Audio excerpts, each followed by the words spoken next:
I want to be clear about something before I tell you this. He is a good man. He has always been a good man. This is not a story about a bad marriage. This is not a story about a man who forgot my birthday or drank too much or made me feel small. He has never once made me feel small. This is a harder story than that. 7 years in, our life looked exactly like what we said we wanted. House, dog, dinners we actually cooked. He remembered how I took my coffee without being reminded. 2 sugars, a little too much milk. And he made it that way every morning without making it a thing. He fixed the bathroom tile on a Sunday because I mentioned once that it was loose. He came home on time. He always came home on time. I used to love that about him, the reliability of him. In the beginning, it felt like safety, like I had finally chosen correctly, finally stopped chasing things that burned bright and died fast. I told my mother, he is steady. She said that's everything. I believed her. Somewhere around year 5, I started feeling it differently. I couldn't name it then. I still find it hard to name now. It wasn't unhappiness exactly. Nothing was wrong. That was almost the problem. Nothing was ever wrong. Every day arrived and unfolded, ended the same way. Predictable, gentle, correct. I started waking up at 3 a.m. for no reason, and lying there in the dark, listening to him breathe and thinking, is this it? Not desperately, just quietly. The way you think about a question you're not sure you want answered. I met him at a conference in March. He was not my type, or he was not what I had decided my type was after 7 years of being with a man who never surprised me. He was loud in the way I'd stopped finding attractive, opinionated, a little arrogant, the kind of man who takes up space in a room without apologizing for it. In a breakout session, he disagreed with something I said about market positioning. Not rudely, just directly. He looked at me and said, I don't think that's right, actually, and here's why. Nobody had pushed back on me in years. My husband deferred to me on almost everything. I had stopped noticing how much until that moment. A stranger in a conference room in a city that wasn't mine, telling me I was wrong about something small and completely unimportant. I thought about him for 3 weeks after I got home. I told myself it was nothing. Professional admiration, the novelty of an argument.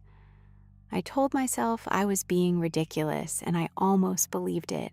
The work trip in April was real, genuine. I want to be clear about that too. I texted him the night before I flew out. I had his number from the conference. We'd exchanged cards, professional, unremarkable.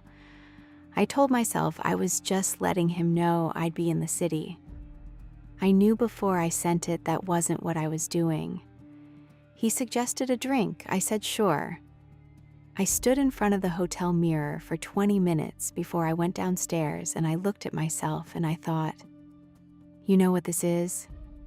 And I went anyway. We sat at the bar for 2 hours. He argued with me about 3 more things. I laughed more than I had in months. When he looked at me, it felt like being looked at, actually seen, actually considered, not just known. There is a difference. After 7 years with someone who loves you completely, you can forget there is a difference.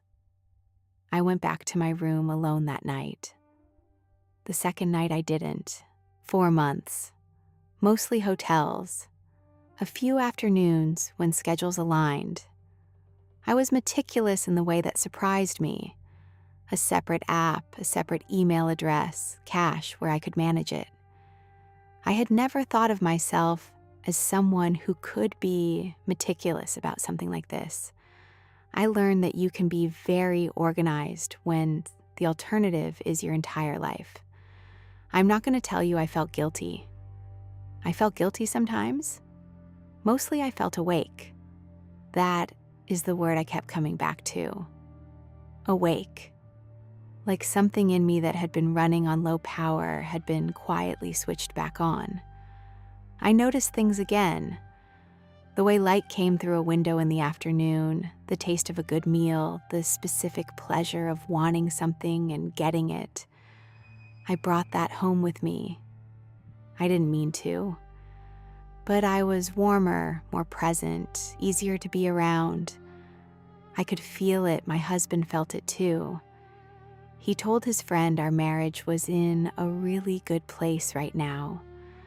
I know because his friend mentioned it to me at a dinner party, smiling, like it was a gift I'd given everyone. I smiled back.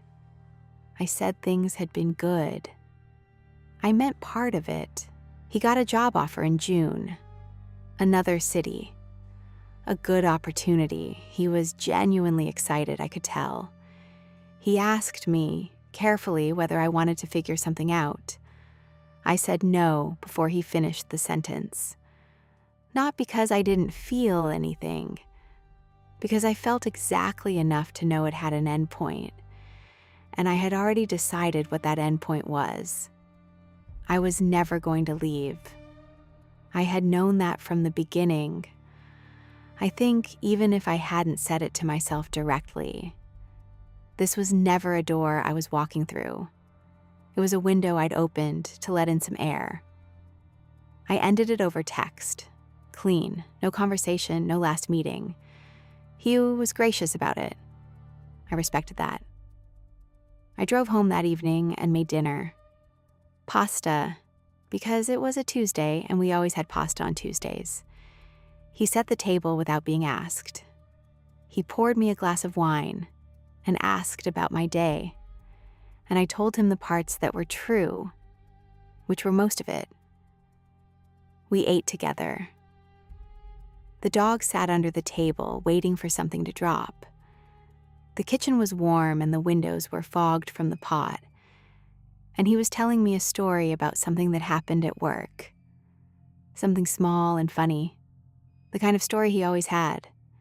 And I sat across from him and I thought, this is my life. I was not devastated. I was not relieved. I was just back, settled. The window closed. The room the same temperature as it had always been. He looked up at me mid-story and smiled. Just because. The way he always had. A few weeks later, he told me I seemed happy lately. Lighter, he said. He wanted to know my secret. I told him I'd just been sleeping better. He said he was glad. He reached across the table and squeezed my hand and went back to his dinner. I said I was glad too. Neither of us was lying exactly.